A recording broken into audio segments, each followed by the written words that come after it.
Spoštovane kolegice in kolegi, dobrodošli na zadnjem letošnjem predavanju Arhiva Republike Slovenije.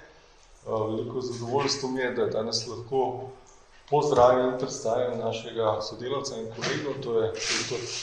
Žiga Koncilija, ki je zaposlen v sektorju za gradivo po letu 1945. Tam se službeno ukvarja z digitalnim arhivom in pa z ustvarjalci arhivskega gradiva.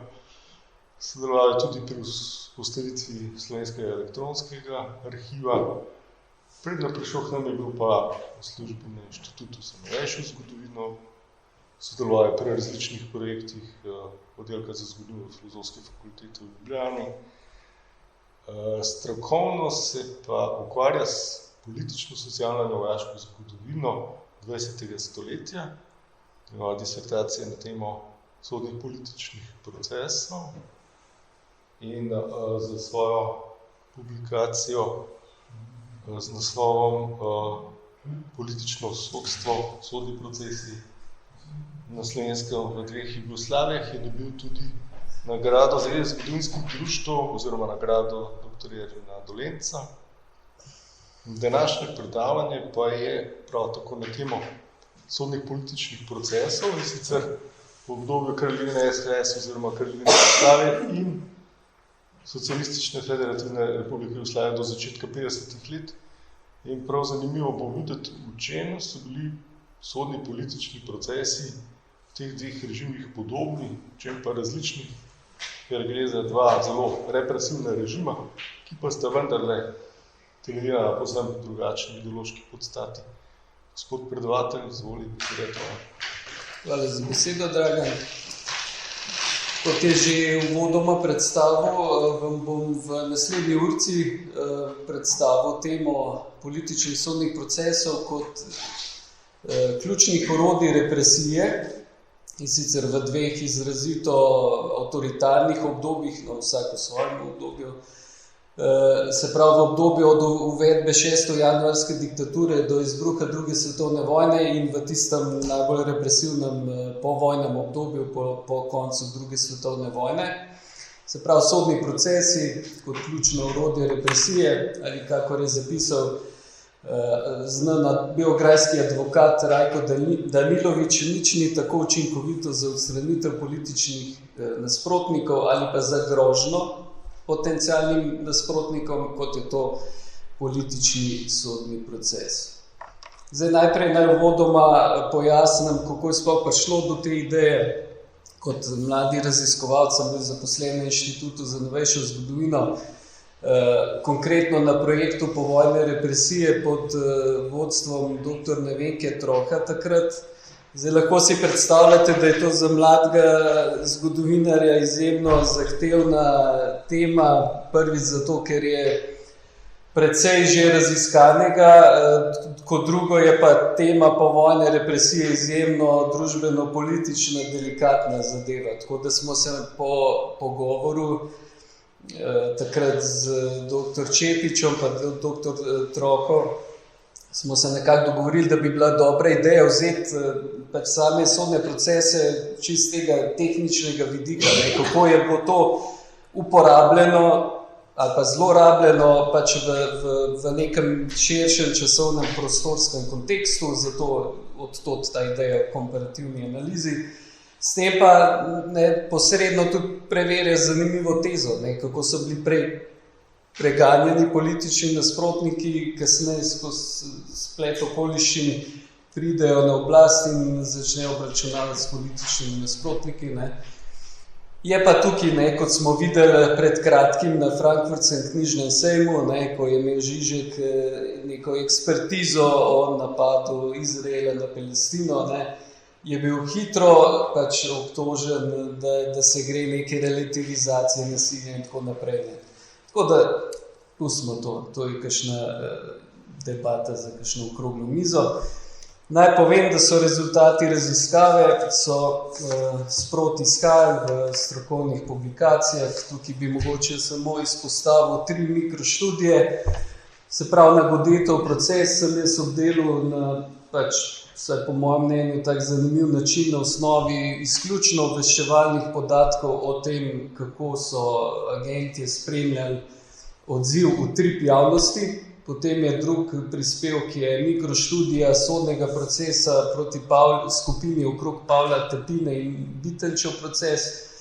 In pa tretja mikroštudija, je pa, ki jo tukaj pač izpostavljam, je pa zgodba Ivana Rancingerja. Kot vemo, je bil to eden izmed obsojenih na dahovskih procesih.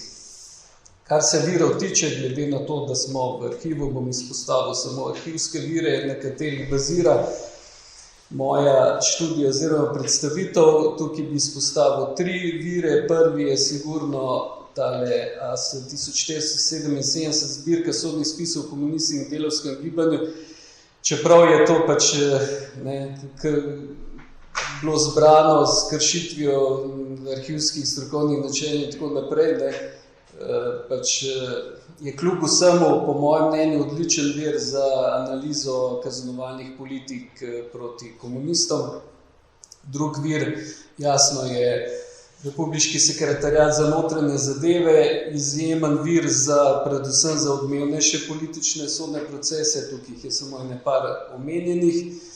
Seveda je pa, kjer sem pa jaz opazoval nek manko, je pa v tem, da kolikor sem takrat raziskoval, sem opazil, da se je premalo poudarka dajalo tudi raziskavi manj odmevnih sodnih procesov. Da se je preveč poudarjalo samo odmevnejše in se je na podlagi tega ustvarjalo pač neko podobo povojnega obdobja, in v ta namen sem potem zelo precizno analiziral sodno dokumentacijo Okrožnega sodišča Ljubljana, spise med leti 45 in 53. Lahko si predstavljate, da je bil to izjemen zalogaj, saj je v grobem nekje 2/3 vseh sodnih spisov je kazenskih zadev odpade na zakon o kaznivih dejanjih zoper ljudstvo in državo. Se pravi, to so lih te procesi, ki so me zanimali. To so najbolj izraziti politični delikti in tega gradiva je bilo res ogromno. In v nadaljevanju vam bom vsake toliko časa predstavil kakšen zanimiv proces. Zdaj, kolega Dragan mogoče ni omenil, da moja podstat je kljub vsem še, jaz sem študiral dvopredmetno politologija in zgodovina, tako da začel bom z nekimi takimi politološkimi uvodnimi besedami, kar se tiče definiranja pojmov državna politična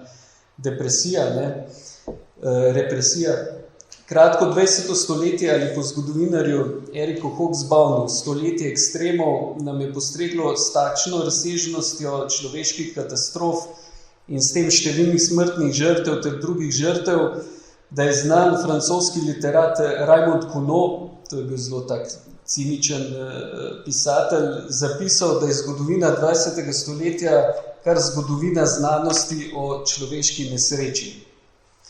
Glavne vzroke milijonskih žrtev tega kratkega 20. stoletja, sploh ta prva polovica, od začetka prve svetovne pa do nekje začetka 50. let, za katerega so po zgodovinarju Ianu Kershawu značilna kar mega nasilja, pa ne gre več pripisati apokaliptičnim naravnim nesrečam, epidemijam, bolezni ali lakotam. Tokrat so bile žrtve pretežno posledice različnih oblik političnega nasilja. In tukaj mislimo predvsem državno politično nasilje. To ni enoznačno. Se pravi nasilja, ki ga izvajajo legalno izvoljeni, ne pa nujno tudi legitimni nosilci oblasti preko kvalitativno in kvantitativno okrepljenih oblastnih ter znotraj njih represivnih aparatov. Bodi si zoper državljane drugih držav, vojni spopadi, na primer, z namenom doseganja specifičnih zunanje političnih ciljev, bodi si zoper notranje politične nasprotnike. In v tem smislu razumemo ta koncept državnega političnega nasilja v ožjem smislu in sodni procesi so eden izmed ključnih pojavnih oblik tega nasilja. Zdaj, tukaj je treba poudariti, da je določena stopnja državne represije prisotna in nujna v vseh sistemih. Država z izvajanjem represije ščiti državo tako pred zunanjimi grožnjami za zagotavljanje državne suverenosti in teritorialne odvisnosti, kot pred številnimi notranje političnimi destabilizirajočimi grožnjami. S tem ohranja javno varnost, red in mir ter zagotavlja spoštovanje sporazumno sprejetih pravil in norm. V ta namen je v modernih pravnih državah delovanje oblastnih organov in represivnega aparata regulirano z zakoni, veje oblasti pa se medsebojno nadzirajo. Zdaj, kaj je tukaj ključno, ko govorimo o politizaciji v negativnem smislu? V primerih, ko gre za očitno oblastniško samovoljo vladajočih političnih elit in je politična represija bolj ali manj v funkciji konsolidacije oblasti s preganjanjem dejanskih ali potencialnih političnih nasprotnikov ali pa je namenjena nelegitimnemu upeljevanju različnih zunanjih in notranjih politik, vse to pa spremljajo hude kršitve osnovnih človekovih pravic in mednarodnih pogodb, takrat dobi pojem državne politične represije izrazito negativno konotacijo oziroma govorimo o tako imenovani politizaciji represije. In sodni procesi, kot vemo, so eni izmed najbolj politiziranih oblik represije. Poleg izvensodnih usmrtitev in drugih skrajnejših oblik državnega političnega nasilja predstavljajo sodni procesi orodje, ki je lahko zaradi široke pahljače posrednejših oblik instrumentalizacije vsaj tako, če ne celo uporabnejše sredstvo za obračunavanje s potencialnimi ali dejanskimi političnimi nasprotniki. Sodna dvorana kot simbolno polje, bojno polje spopadov argumentov preganjanja, nasproti katerim stoji nedotakljiv družbeno-politični sistem, ne ponuja samo elegantne možnosti odstranitve političnih nasprotnikov, temveč lahko služi tudi kot učinkovito sredstvo manipulacije s posrednimi subjekti političnih sodnih procesov, tako s potencialnimi političnimi nasprotniki, ki pač predstavljajo oviro pri doseganju želenih političnih ciljev, kot širšo javnostjo.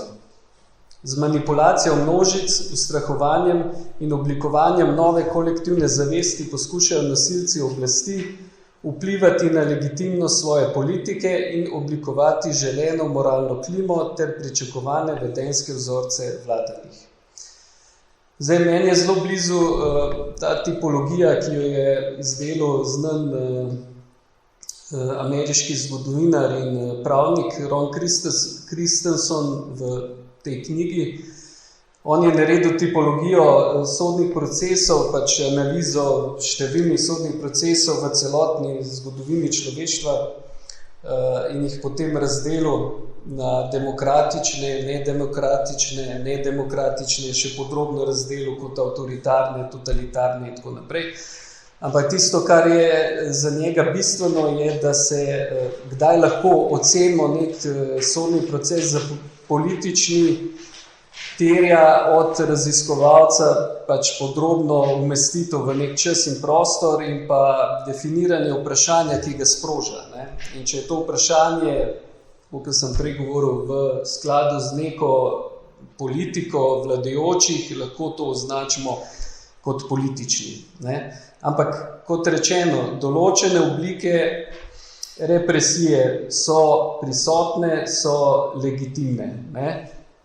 Na drugi strani imamo oblike represije tudi sodnih procesov, ki so izrazito politizirani in negativni. On zapiše, da naprimer, ob tem, ko opozori na delitev na demokratične in nedemokratične oblike, da lahko razberemo, kakšen je sodni proces iz tega, ali so namenjeni ohranjanju javnega reda in miru, imajo družbeni konsens in so v skladu z osnovnimi načeli pravne države, ali pa so njeno delno ali popolno nasprotje. Torej so v disonanci z javnim mnenjem in splošno blaginjo, ter služijo bolj ali manj odstranitvi in utišanju političnih nasprotnikov, vpeljavi želeni politik ter manipulaciji javnega mnenja. On je vzel za nek menik moderne oblike zlorabe sodnih procesov v nelegitimne politične namene Dreyfusovo afero, če vam je znana. 20. stoletje pa seveda, kot vemo, ponud celo množico takih in drugačnih oblik politizacije sodnih procesov in ne nazadnje pridemo zdaj tudi na naše območje tudi v kontekstih Slovenije oziroma Jugoslavije. Zdaj, če hočemo razumeti politično represijo v kraljevini Jugoslaviji, pač to so kompleksne vprašanja, jaz tukaj zelo poenostavljam, je potrebno imeti v obziru vsaj širši kontekst. Če malo pomislimo, je bil to kontekst tega obdobja, kontekst globalnih gospodarskih in političnih kriz po koncu Prve svetovne vojne. Takrat opazujemo, Mečič recimo opazuje erozijo liberalnih vrednot, krepitev avtoritarizmov, krepitev represivnih aparatov in tako naprej. V njegovi študiji lahko preberemo, da je leta 1920 od 28 evropskih držav jih je 26 še imelo neko tako moderno, demokratično ureditev, medtem ko 20 let kasneje je teh le še 12. Se pravi, takrat že opazujemo vzpon fašizma, nacizma in tako naprej.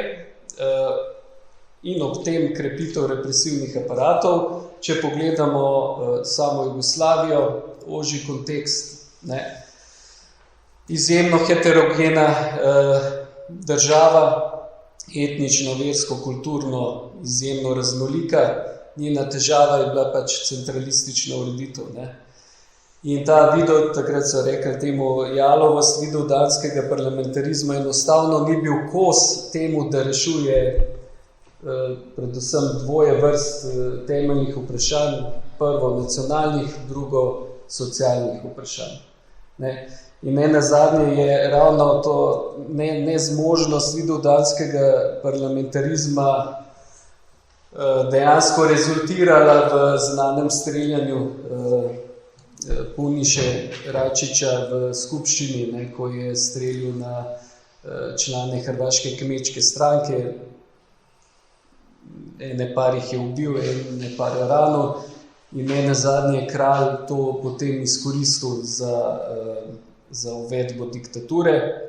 Kolegica iz Beograda Ivana Dobrivojević, sicer avtorica knjige Državna represija v dobi diktature kralja Aleksandra, je takrat zapisala, recimo, da je neenotna zakonodaja, različni davčni sistemi, nepopolno rešeno agrarno vprašanje, premajhna gospodarska povezanost pokrajine, različni pogoji življenja, stopnja izobraženosti in pismenosti, finančna in gospodarska kriza, vse to je ogrožalo stabilnost države in vse to so bile notranje ovire, ki so bile 10 let po združitvi enako žive kot 1. decembra 1918.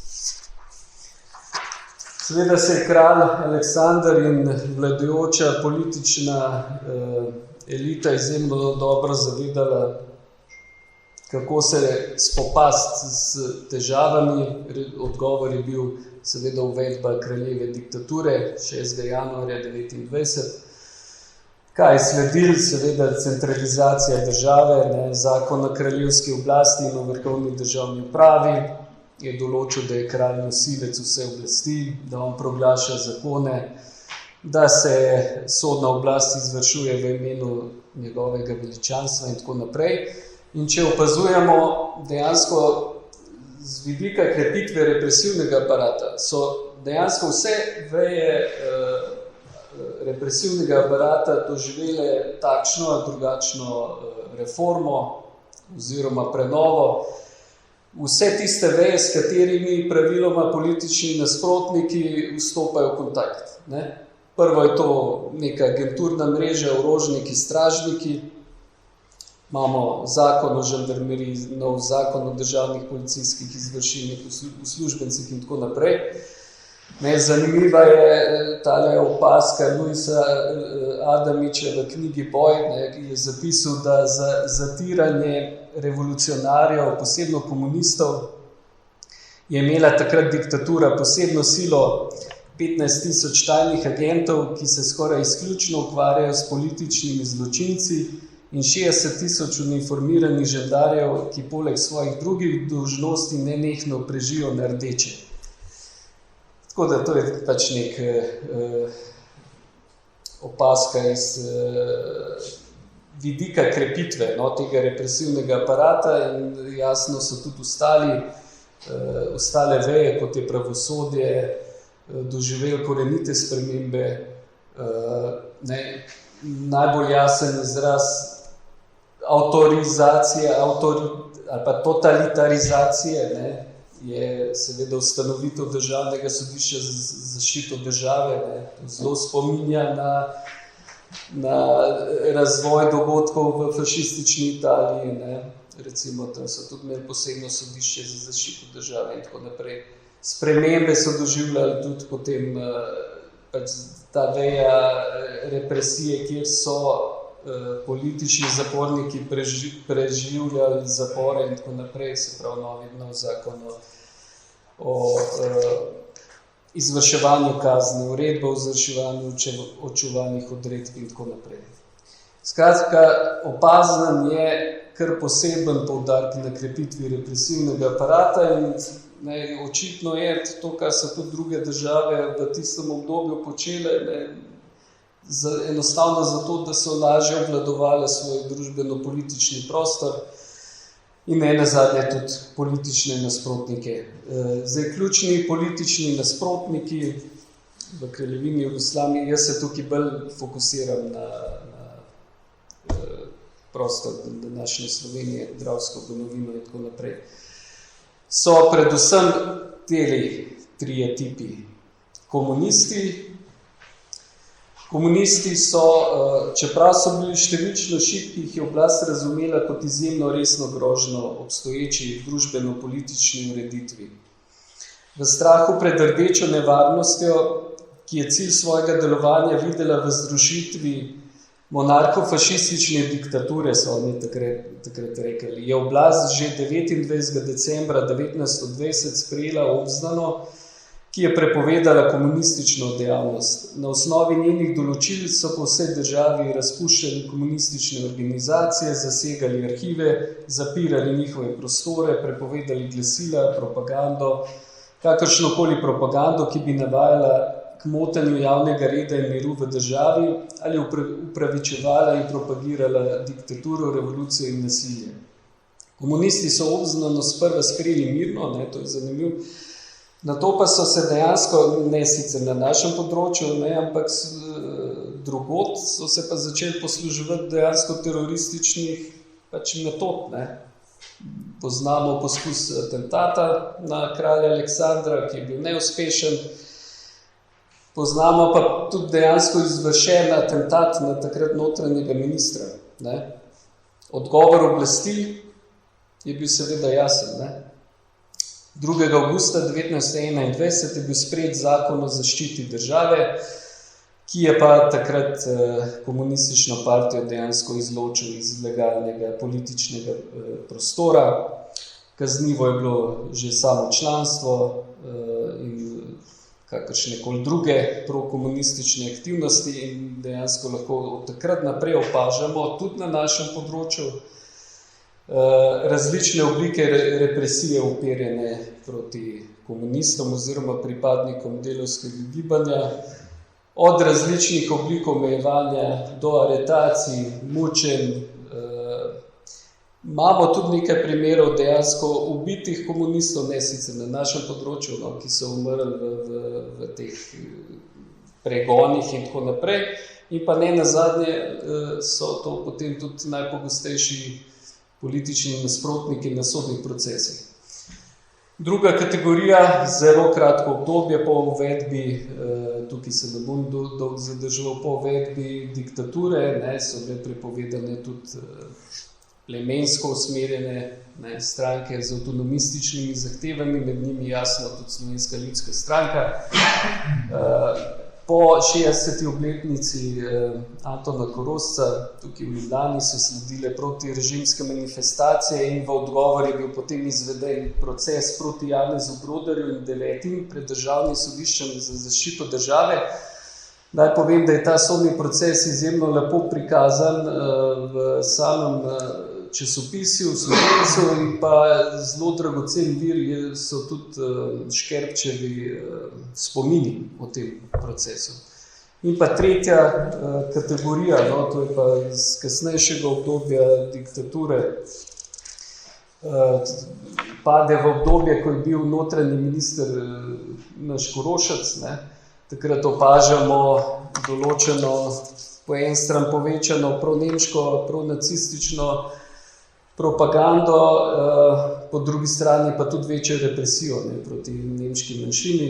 In jaz sem na osnovi sodnih spisov Okrožnega sodišča v Mariboru analiziral nekaj primerov takšnih obtožb nacistične propagande.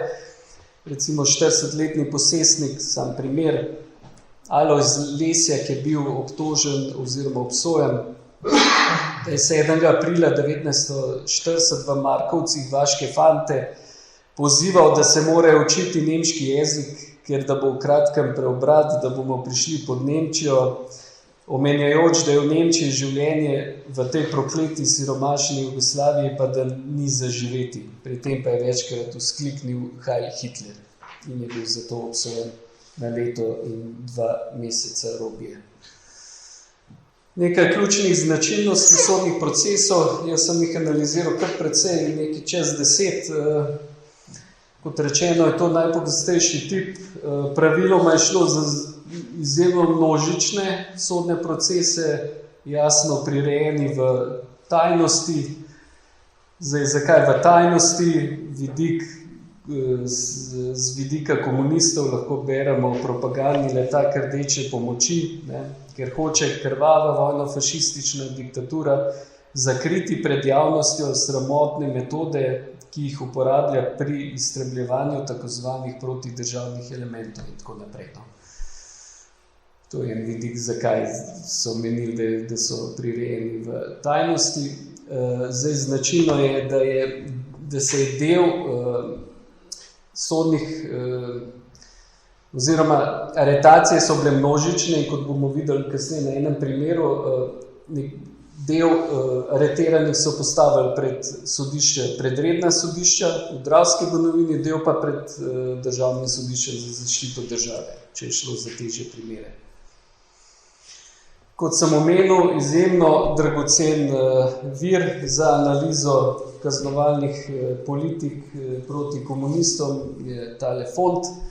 Iz njega lahko razberemo, da je bilo prirejenih v celotnem obdobju 530 procesov z 2000 procesiranimi osebami. Tukaj lepo vidimo, da je do uvedbe diktature bilo teh procesov 159, po uvedbi pa kar 2-krat več. Se pravi, to potrjuje to tezo, da je šlo za bolj avtoritarno obdobje s povečano represijo kot pred uvedbo diktature. Tukaj je navedenih samo par ključnih sodnih procesov, ki so analizirani v moji knjigi. Zelo je zanimivo, da ko se poglobimo v vsak sodni proces, le-ta odslikava pač tisto trenutno družbeno-politično situacijo, recimo ta sodni proces proti Felixu Deutschbacherju, na katerem je bil Klopčič obsojen 18 let, sicer v odsotnosti. Dejansko zelo lepo odslikava tisto obdobje po uvedbi 6. januarske diktature, ko je oblast sprožila eno masovno gonjo proti komunistom, izvedla množične aretacije in ta proces je bil potem del tega. Kasneje imamo procese, ki padejo v obdobje okrog atentata na kralja Aleksandra v Marseju, kjer je spet sledilo neko obdobje politične nestabilnosti, represije in tako naprej. Potem imamo recimo tale sodni proces proti Jakobu Žorgi, ki je bil odgovor oblasti, takrat je bil nek mednarodni poziv k oblikovanju enotne delavske ljudske fronte, tudi naši komunisti so to poizkušali in pač odgovor oblasti je bil spet en obdobje povečane represije. Potem pa lahko opažamo proti približevanju druge svetovne vojne, ne, kako se dejansko kraljevina hočeš nočeš približuje še bolj totalitarnim oblikam obvladovanja političnih nasprotnikov. Ne. Recimo ta sodni proces proti Petru Stantetu je bil odgovor na takrat so se širili letaki o koncentracijskih taboriščih v Bileči, Lepoglavi, Smederevski Palanki in tako naprej, kjer so masovno zapirali komuniste in oblast je takrat hodila malo zadušiti to proti pač to propagando, no? In ta sodni proces je bil rezultat tega. In pa tudi, kot rečeno, v tej drugi polovici 30 let opažamo, ko je bil notranji minister Anton Korošec, ne, tudi malenkost bolj povečano stopnjo represije proti komunizmu. Če si ogledamo še bolj natančno en izmed teh procesov, sodni proces proti Pavlu Tepini, kot sem omenil, pade v to obdobje okrog politično nestabilnega obdobja izvedbe atentata na kralja Aleksandra v Marseju, ki so ga sicer izvedeli pač iz desničarskih skrajnežev, ne, ni povezano s komunizmom, ampak kljub vsemu ta proces se je zelo tak klasičen. No. Začel se je običajno tako, da so orožniki, stražniki na različnih mestih zapazili različne akcije širjenja letakov ali pa kakšne druge propagande, no, in potem po zbiranju poročil, zbiranju teh letakov so potem vložili,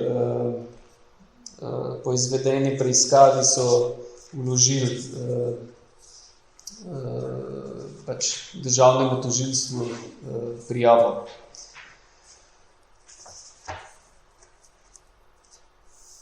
Zdaj, zelo zanimivi so tudi izpisi iz evidenc o kaznovanih preteklostih osumljenih, ne, ker dajejo vpogled v to, kako podrobno je policija izvajala te preiskave in lahko za vsakega izmed preiskovancev razberemo, kakšna je bila njegova politična preteklost in tako naprej, tako da dajo res zanimiv pogled v logiko, no, kako so izvajali represijo in preiskovanje in tako naprej. In kot rečeno, del aretiranih je bil potem priveden pred državno sodišče v Beogradu, ne, 16 izmed sprva v zapore na Adi Cigani.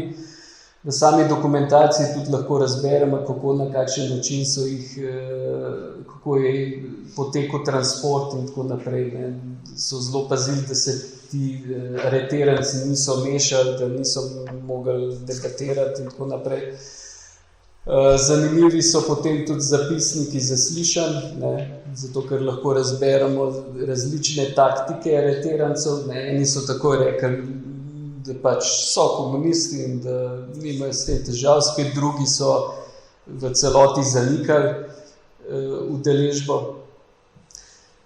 No, 18. februarja 1935 je bila proti njim prebrana obtožnica, ki jih je pač bremenila predvsem članstvo v komunistični organizaciji, različne propagande, pa tudi povezave s tujino in tako naprej. Po izvedeni glavni razpravi zapisnikov glavnih razprav v teh sodnih spisih žal nimamo, tudi s časopisi si ne moramo pomagati, ne. Tako da si ne moramo ustvariti prave slike, kako je potekala taka glavna razprava pred državnim sodiščem v Beogradu.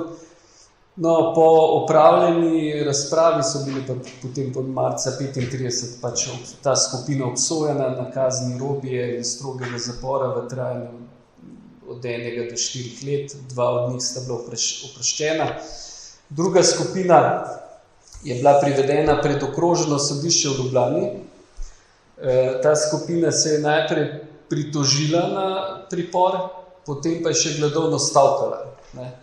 In sicer v knjigi imam napisano, da bom zdaj bral, da ne bom predolg, opišejo, s čem se niso strinjali, prehrana ni bila dobra, prostori niso bili ustrezni in tako naprej, in zaradi tega so potem gladovno stavkali. Marca jim je bila predložena obtoženca, tajna glavna razprava je bila izvedena v aprilu in ta skupina je bila potem obsojena na kazni zapora ali pa strogega zapora v trajanju od 5 do 16 mesecev. 3 izmed njih so bili oproščeni in v obsodbi lahko potem ob koncu beremo, da je bila s tem odkrita in polovljena večina članov komunistov in potem se v Ljubljani in Dravski banovini ne pojavljajo več letaki, niti se ne vrši več kakšna komunistična propaganda. Kar pa vemo, da ni dolgo trajalo. Če gremo zdaj na drugo obdobje, se pravi po vojno, spet kontekstualizacija, tukaj spet zadeve so bistveno bolj kompleksne, poenostavljeno. Zapuščina druge svetovne vojne, Tony Judt jo zapiše kot kompleksno, večplastno in predvsem tragično. Kit Lau v knjigi Podivjana celina opisuje Evropo še malce bolj morbidno, ne samo kot kontinent obnove, temveč uporablja besede, kot so stvarno razvejanje, smrtni davek, razseljenost, moralni razkroj, maščevanja, izgoni, državljanske vojne in tako naprej. Se pravi, za to obdobje z vidika sodnih procesov je bilo bistveno predvsem kaznovanje, ta kontekst kaznovanja vojnega zločinstva in kolaboracije. To je veljalo predvsem za države Zahodne Evrope. Kaznovanje vojnega zločinstva je bilo že dorečeno recimo na Potsdamski konferenci, kjer so soglasno sprejeli, da bodo vojni zločinci in osebe, ki so sodelovali pri pripravi ali izvedbi dejavnosti nacistov, ki so imele za posledico grozovitosti ali vojne zločine oziroma so vodile k njim, bodo prijeti in postavljeni pred sodišče. In na osnovi tega so se pač izvajali obsežni in žalostni procesi epuracij. Najbolj znani seveda so bili Nürnberški sodni procesi, od teh najbolj pomemben, največji sodni proces proti 23 najbolj vidnim članom poražene nacistične Nemčije, to je bilo novembra, oktobra 45 in 46. Če omenimo samo Francijo, etos maščevanja, poleg kaznovanja vojnega zločinstva, recimo, je ta proces separacije kolaborantov zajel kar čez 10.000 izvensodno pobitih in pa sodno procesiranih čez 130.000 oseb, samo v Franciji kot primer. Seveda poznamo potem tudi odmevne procese proti Filipu Petenu, Pieru Lavalu, na Norveškem sodni proces proti Vitku Kvizningu in tako naprej. Države vzhodne Evrope so zadeve še bistveno bolj komplicirane. Poleg procesov kaznovanja vojnega zločinstva in kolaboracije imamo tukaj seveda še izvedbo socialističnih revolucij, oziroma tako imenovani procesi sovjetizacije. Ti procesi sovjetizacij so se praviloma tudi pri nas izvajali skozi 3 faze. Običajno je šlo za oblikovanje ljudsko-frontnih gibanj, skozi kar si je komunistična partija seveda izborila vodilno vlogo, ne, in ko je obvladovala nek politični prostor, je seveda izvedla potem v tretji fazi, ne, to je pa tisto obdobje recimo informbirojstva pri nas, ne, ali pa obratno titoizma, ne, po drugih državah vzhodne Evrope, vzhodnega bloka. Takrat je šlo pa še za znotraj partijsko obračunavanje, ne. Tako da so bile zadeve še bistveno bolj zakomplicirane, ne.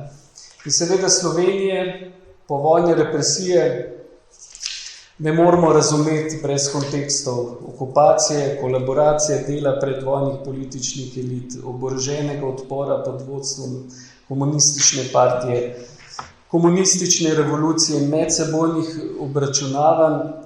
Tako da se jaz tukaj dostikrat strinjam s kolegom dr. Čepičem, da so množičnost ter oblike razdvojenosti medsebojnega boja ter vsakdanje razmere na terenu kazale na stanje prave državljanske vojne v razmerah sovražne okupacije. Ne? In seveda ta tragedija je pač določila vse to, kar se je dogajalo v povojnem obdobju. Komunistična partija se je izkušena v ilegalnem predvojnem in medvojnem političnem delovanju zavedala ključnega pomena obvladovanja močnega, učinkovitega in v ta namen izrazito centraliziranega represivnega aparata, ki ga je na predvečer konca vojne že uspelo oblikovati. Poleg vojske je imela, tako kot v mnogih drugih varnostnih sistemih držav, ključno vlogo vsemogočna in vseprisotna varnostno-obveščevalna služba. Da bi pridobili tako notranje kot zunanje politično legitimnost, je bilo nujno oblikovanje ustrezne kazenske zakonodajne podlage ter oblikovanje sistema rednega sodstva. Šele ob upoštevanju teh predpogojev se je lahko nova ljudska oziroma komunistična oblast lotila legitimnega in učinkovitega izvajanja procesov epuracij, konsolidacije oblasti in doseganja zastavljenih političnih, gospodarskih in ideoloških ciljev. Legitimnega. Tako, ne? Zdaj jasno, omenil sem, ključna vloga je bila vloga obveščevalne službe, z vidika sodnih procesov. Obveščevalna služba je bila kot pristojna izključno za politično kazniva dejanja, je imela izjemno široke pristojnosti, ne. Lahko je izvajala samovoljno aretacije, skrbela je za zbiranje dokazov, izsiljena priznanja, če je bilo treba. Imela je vodilno vlogo tako v predkazenskem, kot potem v samem sodnem postopku. Znani so različne oblike posrednega ali neposrednega pritiska. Vlagala je obtožnice, ne? In iz te dokumentacije so zelo zanimivi dokumenti, osnutki obtožnic. Osnutki obtožnic, zakaj so zanimivi? Zato, ker so dejansko v osnutkih so predestinirali celoten sodni proces. Ne? Tam so navedli, bom dal pol, če bo čas en primer. Sploh Bitenčev proces je zanimiv. Ne? V osnutkih obtožnice so za vsakega izmed procesiranih določili, zakaj ga bojo obsodili, kako bo to priznal in tako naprej. Se pravi, cela režija je že v osnutkih obtožnice. Ne? In pa ne nazadnje, kot bomo pol videli v nekaj primerih, je varnostno-obveščevalna služba zelo podrobno tudi spremljala sam odziv, ki so ga imeli ti sodni procesi na javnost. Kot rečeno, ključna vloga obveščevalne službe in pa potreba po legitimizaciji nasilja, zato so zelo hitro uvedli redna sodišča, že septembra 1945, novo kazensko pravno zaščito države, ne, tukaj pač izpostavljen zakon o kaznivih dejanjih zoper ljudstvo in državo. Kasneje je bilo to sprovedeno v kazenski zakonik. Zakon o kazenskem postopku je pa samo potrdil način delovanja že prej vojaških sodišč.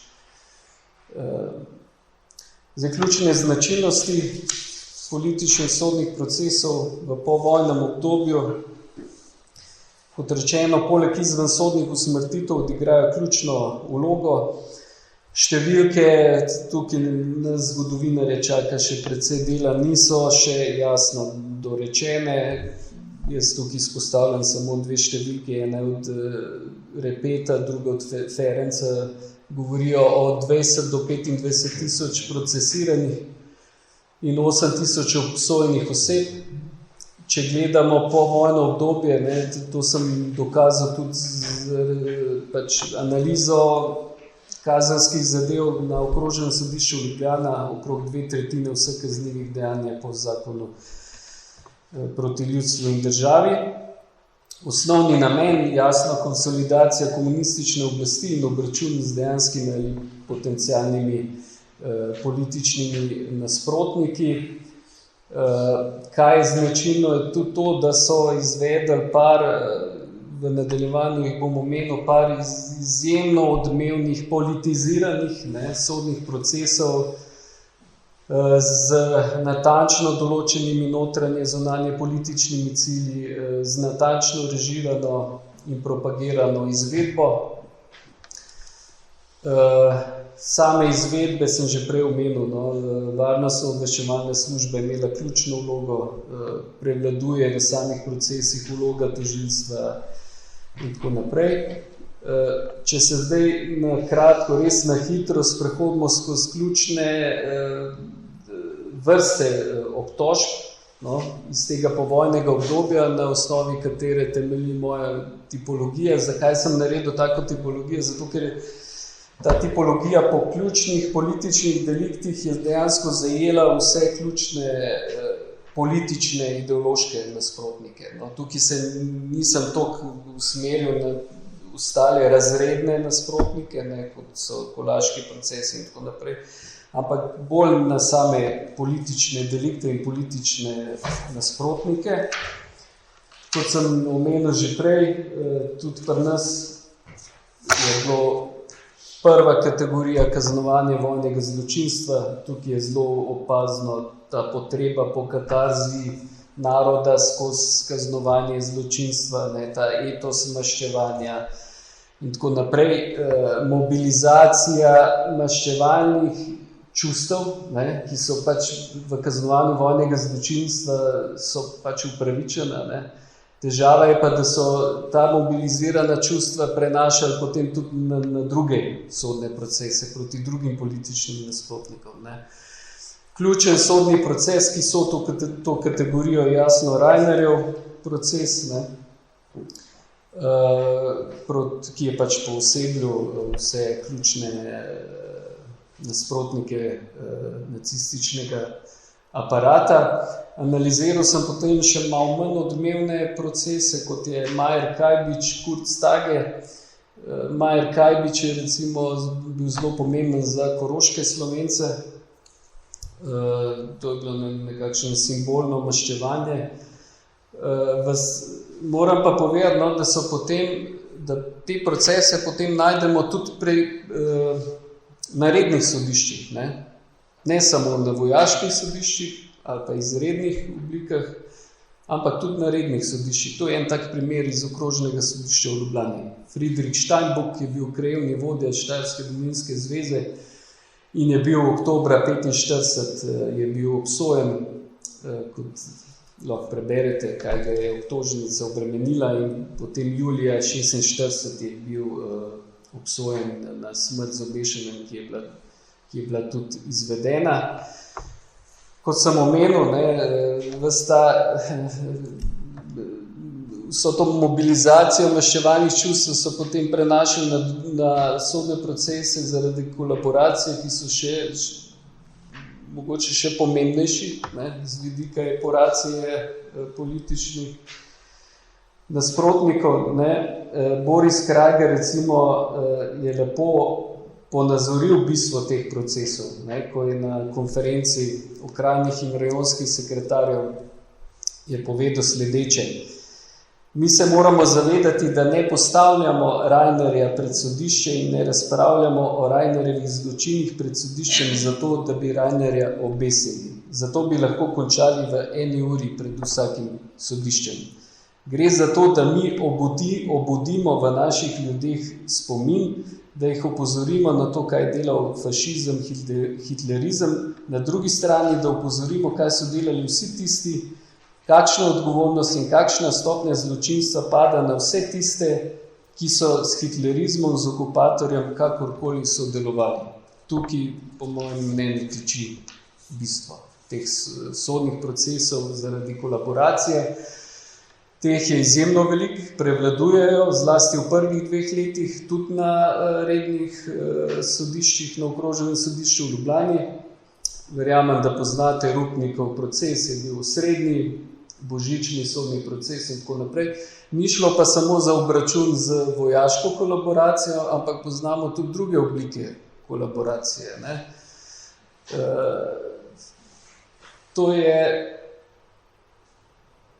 To je en tak primer. Ne? Sodni proces proti Rudolfu Večerinu, šlo je za uradnike finančne direkcije, ki so jih obsodili kot uradnike, da so organizirali med uradništvom Belo gardo in da so pač svojim delovanjem dejansko povzročili, ta Rudolf Večerin je bil prvo obtožen, no, da je dejansko z ovajanjem zoper 19 uradnikov finančne direkcije povzročil, da so 16 njih odgnali v taborišče, od katerih jih je 7 umrl. Ne.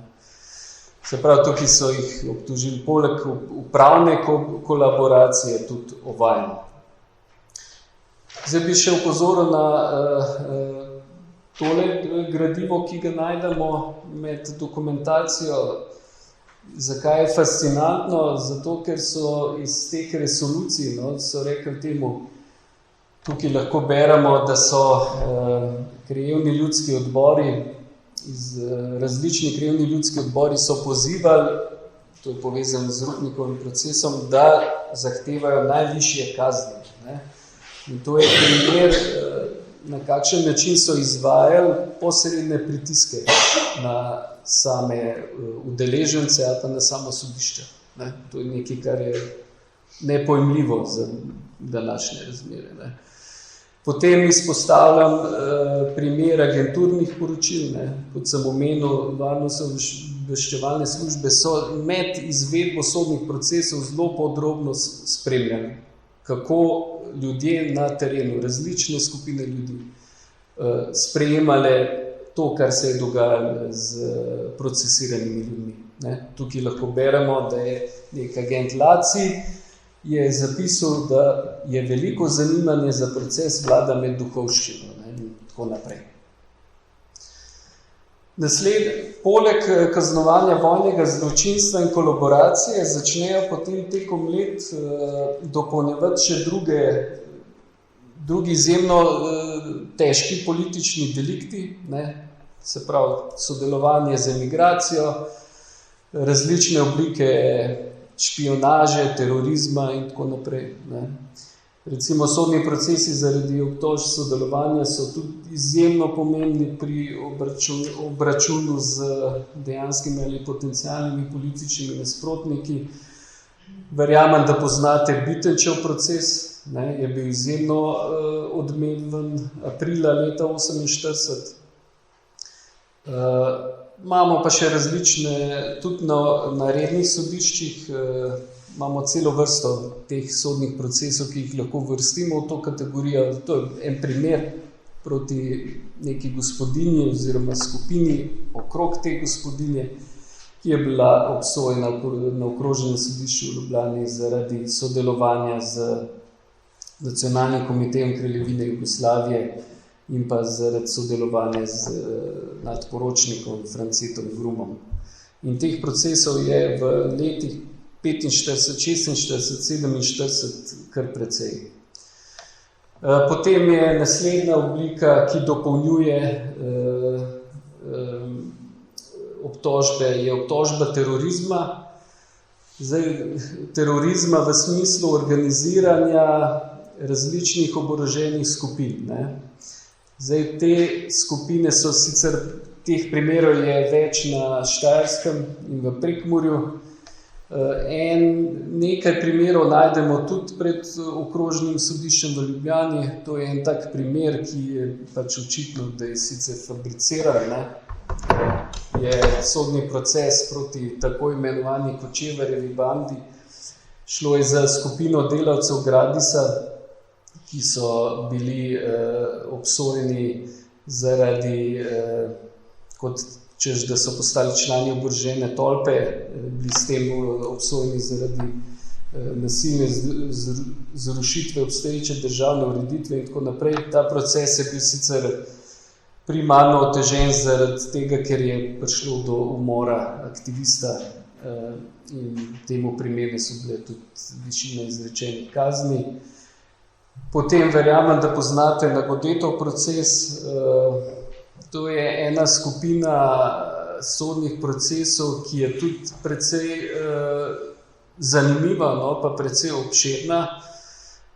Nagodetov proces verjamem, da ni treba posebej predstavljati. Je zanimiv predvsem iz vidika, ker so se pri tem procesu odlično ohranila, saj za moje pojme, no, agenturna poročila. Tukaj najdemo blizu 50 različnih poročil agentov, ki so spremljali od same aretacije pa potem do same izvedbe sodnih procesov. Z tega vidika se mi zdi ta proces eden najbolje dokumentiranih, ker tukaj lahko razberemo res zelo zanimive detajle, no? O tem, kakšno mnenje javnosti je bilo o posameznikih, ki so bili procesirani, do tega, kako so različne skupine, ne, naprimer inteligenca, kako je razumela ta proces, ne, pa potem lahko razberemo tudi, kako so bili agenti pozorni na to, kako je v očeh javnosti deluje varnostna obveščevalna služba, se bojijo in tako naprej, ne. In na osnovi teh agenturnih poročil so potem tudi dejansko vplivali na same procese ali pa na metode, no, kako so izvajali represijo. Tako da z tega vidika se mi zdi ta proces zelo zanimiv. Zanimiv je pa tudi zato, ker so se na ta proces potem navezovali številni drugi primeri špionaže. No, to je en tak primer, ki je relativno neznan. Gre za Emo Dobeler, belgijsko državljanko, oziroma poročena je bila z Belgijcem in je bila kot vohunka, ne, obsojena na smrtno kazen, sicer kasneje se je ta kazen je bila amnestirana, no. Ampak teh procesov tudi precej najdemo. No, po letu 1948 se obstoječim oblikam obtožbe jasno pridruži še informbirojevstvo, čeprav to je pa ta oblika znotraj partijske konsolidacije, ne, tretja faza obračuna, čeprav je večinoma šlo tukaj za upravne kazni, najdemo tudi na okrožnem sodišču Ljubljana take primere, ne. To je en primer, proces proti Jožetu Jurančiču. Šlo je za skupino izobražencev, ki so bili pač obtoženi prosovjetskega nagnjenja in s tem protidržavnega delovanja. Seveda pa naš prelet, no, bolje rečeno, sodnih procesov ne bi bil popoln brez omembe Dachauskih procesov, ki se navezujejo na to tretjo fazo znotraj partijskega obračunavanja, ne. Dachauski procesi, o njih se je ohranilo ogromno gradiva, 32 škatel. Čeprav so bili že precej raziskani, je še precej prostora za nove interpretacije, nove raziskave in tako naprej. Dachauski procesi veljajo za, kolega dr. Neček temu reče, jugovarianto stalinističnih procesov, ne, za najhujšo zlorabo. Šlo je za obračun z večinoma članov komunistične partije na osnovi popolnoma izmišljenih obtožb. in tudi z relativno hudo izrečenimi kaznimi, ne, ker 15 od 31 oseb je bilo obsojenih na smrtno kazen, 3 so pa umrli v samih preiskovanih zaporih. In če zaključujem pa z enim izmed teh, ki so bili procesirani na dakovskih procesih. Zelo zanimiva zgodba, če koga zanima, je opisana v knjigi. On je izhajal iz neke relativno revne delavske družine. Zgodaj je potem vstopil v samo partijo, bil zelo aktiven, večkrat zaprt. Med vojno je bil po spletu okoliščin interniran v Auschwitz in Buchenwald, odkoder je šel pač živ. In zaradi tega je bil takratni oblasti takoj sumljiv, kako je to možno, da je neka skupina ljudi preživela taborišče. In zaradi tega je bil po vojni v nemilosti oblasti in eventualno bil na 8. dakovskem ali buchenwaldskem procesu, so rekli, skupaj z Vekoslavom Figarjem, je bil takrat obsojen na 18 let zapora. Je pa zelo zanimivo brati samo sodbo, ker so te obtožbe zelo zanimive, kako naj bi on sodeloval v taboriščih z gestapom, kako naj bi pretepil sojetnike in tako naprej. In pač on je bil obsojen na 18 let zapora, kasneje sicer amnestiran, se je pa celo življenje boril za sodno rehabilitacijo. In ko sem bral neki intervju, kaj ga je v tem povojnem obdobju najbolj razočaral, je odvrnil takole. Celo življenje sem se boril za eno idejo proti krivici in izkoriščanju. Oboje sem doživel kot majhen otrok in sovraštvo do tega je z menoj raslo. Ko smo stopali v partijo, ni bilo od tega nobenih koristi, pač pa ena sama nevarnost. Tisto, kar sem doživel po osvoboditvi, me je razočaralo. Nisem več videl komunista, za katerega sem se boril sam. Postal je birokrat, postal je izkoriščevalec, večji izkoriščevalec, kot je bil kapitalist, zaradi osebnih koristi, da je ostal na položaju. Zdaj pa sam še, če zaključim. Različni indici v prvi polovici 50 let potem postopoma kažejo na popuščanje represije. To je samo eden izmed indicov. Proti ključnim političnim nasprotnikom, ne pa sicer še represije. In če zaključim, teza o sklenjenem krogu nasilja, ki je bila po vojnem obdobju bistveno presežena, je bila več kot potrjena. V obeh obdobjih se je izjemno izkazala potreba po krepitvi represivnih aparatov in pa zlasti ta potreba po legitimizaciji nasilja.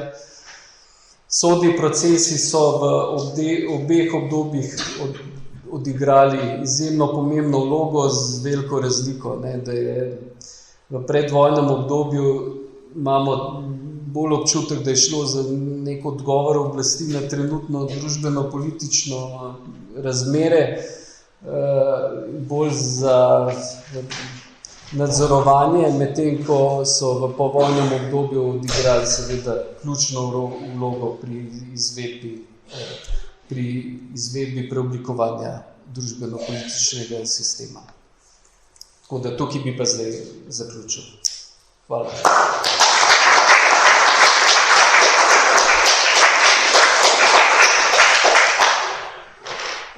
Hvala za zelo zanimivo predavanje, odpiram razpravo, vprašanja. Dopolnitev.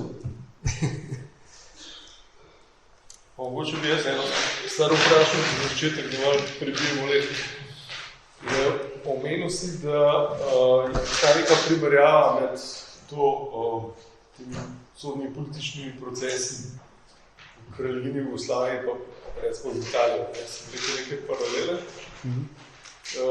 Zdaj, je možno primerjati, da če si naletel na kaj podobnega tudi obdobju po drugi svetovni vojni, recimo v redu za vzhodni blok, je verjetno najti nek podoben vzorc. Kako pa je na Zahodu? Ker vidite tukaj se pri tem, kar se meni zdi, da je neka osnova bila na začetku postavljena tam, kjer je bilo jasno, da gre za neke zločine, ki jih je res treba obsoditi, to so pač okupatorji, ki so izvajali neko naselje. Potem si šlo čez neko sivo cono, to so že kolaboracija, da pride do njih montiranje. Zdaj, kako je pa na Zahodu? A se kaj podobnega pojavlja tudi tam, ne? Ja.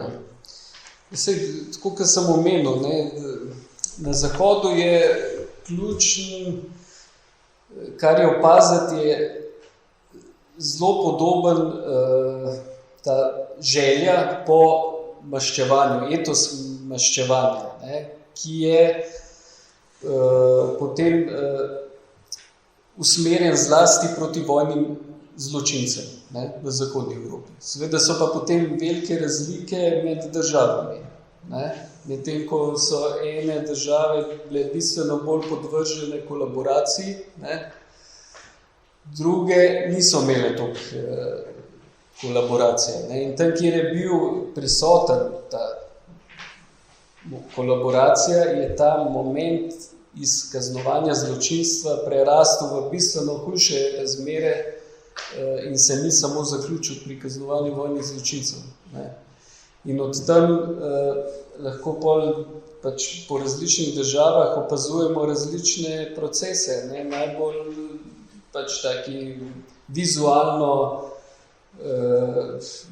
taki, ki so najbolj zaznamovali vizualno, verjamem, da ste kje opazili, so primeri obračunavanj v Franciji z ženskami, ki so bile obtožene spanja z nacisti, z vojaki in tako naprej, in so jih potem po ulicah mest obrite preganjali in na tak način izražali, da... To je izvesodno. Ja. Zdaj, to, kar se je dogajalo na Zahodu, se mi zdi, da je ostajalo v nekih pravnih okvirih, pač glede na tisto legitimno vladajočo politično elito, ki je obvladovala represivni aparat. Manj je opaziti zlorabe sodnih procesov v politične namene, ker ni bilo potrebe. Medtem ko v vzhodni Evropi, tam se je pa s kaznovanjem zločinstva in kolaboracije šele vzpostavljalo neko stanje, temu se je pa pridružila še nova vladajoča politična komunistična elita, ki je pa bistveno bolj instrumentalizirala uporabo sodnih procesov. In zaradi tega imamo potem tudi nabor različnih oblik obtožb, imamo različne nabore različnih oblik političnih nasprotnikov, razrednih tudi in tako naprej. Se pravi, sama represija je bistveno bolj široka, ostrejša, slikovita v državah vzhodne Evrope. Bistveno bolj. Pa ima želen učinek, kar se je da videti po teh poročilih OZNE, javno mnenje, se pusti zapeljati v želeno smer oblastnikov ali... Ja. To je pa specifika teh najbolj politiziranih sodnih procesov, kjer dobimo... Zdaj, tako bom rekel, arhivski viri je treba jemati sodne procese zelo kritično, ker to gre za izraz tistega, ki je ustvaril sodne spise, ali pa agenturnih poročil. Če pa želimo dobiti vpogled v to, tudi v drugo plat resnice, je pa treba poseči po drugih virih, spominih in tako naprej. Tam dobimo vpogled, kakšen efekt je imela neka represija na določene ljudi ali pa skupine ljudi. Agenturna poročila so pa, tako kot sem omenil, za nagodetov proces so pa zanimiva, ker pa vsem dobimo delček vpogleda tudi skozi neko dokumentacijo, ki jo je pač vladajoča elita producirala, neko pogled v realno stanje na terenu, ne? Kako so ljudje dojemali določene represijo ali pa sodne procese. Ne? Kot sem rekel, recimo na Godetov proces imamo primere, kako so agentje se infiltrirali v skupine duhovništva, v skupine inteligence, izobraženih ljudi, ne? Pa potem zapisuje, da se včasih grejo zelo dobesedno osebno, ne? Da je ta je rekel, da se strinja, da so obtožili na Godeta na tak način. Ali pa drug pa reče, da to se pa ne strinja, da moramo živeti v večstrankarskem sistemu, kjer imamo več svobode, pravice in tako naprej. Tako da do neke mere se dobi v pogled, ampak prvo moraš razumeti vidik, ki ti ga ponuja samo gradivo, sami sodni spisi, potem pa še lahko prideš tudi do drugih vidikov. Ne?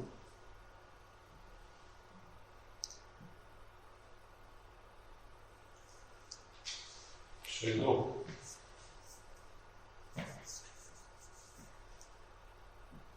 No, če potem ni nobenih več vprašanj, se zahvaljujem še enkrat predavatelju in vas vabim na pozno januarsko ali zgodnje februarsko predavanje naslednje leto. Predaval bo Žiga Oman o reševanju sporov med podložniki gospodstva Bled. Tako da imejte pražnike in se vidimo novo leto, predavatelju pa še enkrat hvala za predavanje.